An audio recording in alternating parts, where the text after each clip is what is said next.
Hola a todos, les voy a hablar sobre el sentido que dieron los padres de la Iglesia sobre Mateo 16:18. Durante el transcurso del tiempo se fue manipulando este texto por objetivos políticos como también para justificar la realidad de ciertas iglesias. El texto narra lo siguiente: y yo te digo que tú eres Pedro, y sobre esta piedra voy a edificar mi iglesia, y el poder de la muerte no la vencerá. Cuando habla de sobre esta piedra voy a edificar mi iglesia, no trata que sobre Pedro edificará la iglesia, sino sobre la fe que Pedro profesó, que es el de reconocer a Jesús como el Mesías y el Hijo de Dios. Si nos fuéramos al contexto histórico que el Nuevo Testamento fue escrito en griego, podemos notar que en griego hay dos palabras que son un poco confusas, que son Petros, que significa piedrecita, y Petra, que se refiere a roca. Jesús dijo: tú eres Petros y sobre esta Petra edificaré mi iglesia. Aquí está diciendo de que Pedro era una piedrecita y sobre la Petra, que es la fe que él profesó, fue donde se fundó la iglesia. Por lo tanto, entendamos que la iglesia no está fundada sobre Pedro. Y las llaves no están en las manos de él, porque en ciertos momentos algunas iglesias reconocen a sus obispos como el sucesor de Pedro. Bueno, tenemos otros textos bíblicos donde esta verdad se nos reafirma. Por ejemplo, 1 de Corintios 3:10-1. Cada uno debe tener cuidado de cómo construye la iglesia, pues nadie puede poner otro fundamento que el que ya está puesto, que es Jesucristo. Esto quiere decir que Cristo es el único fundamento de la iglesia, y el que tratara de considerar que Pedro o cualquier otro jerarca fuera la roca estaría tratando de poner otro fundamento a la iglesia y estaría falseando el sentido original del texto de Mateo. Esta interpretación está de acuerdo con la enseñanza unánime de los padres de los 4 primeros siglos.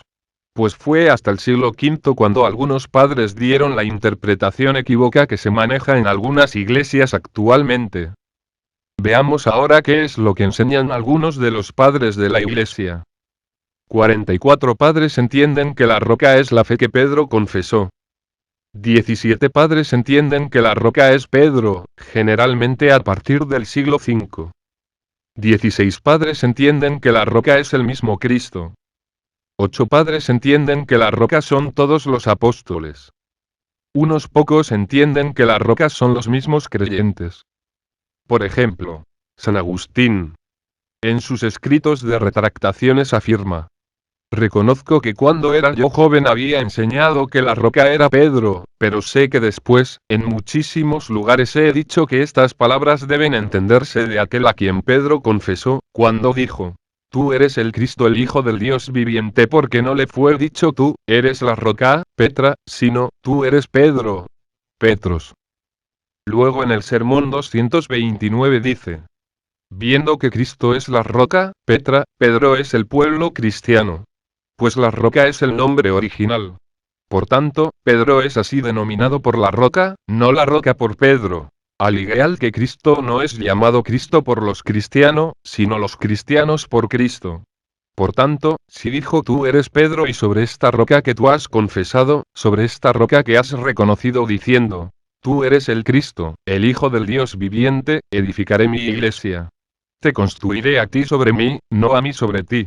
Cristo, como ves, edificó su iglesia no sobre un hombre sino sobre la confesión de Pedro. ¿Cuál es la confesión de Pedro? Tú eres el Cristo, el Hijo del Dios viviente. Aquí está la roca para ustedes, aquí el fundamento, aquí es donde la iglesia ha sido construida, la cual, las puertas del infierno no pueden conquistar.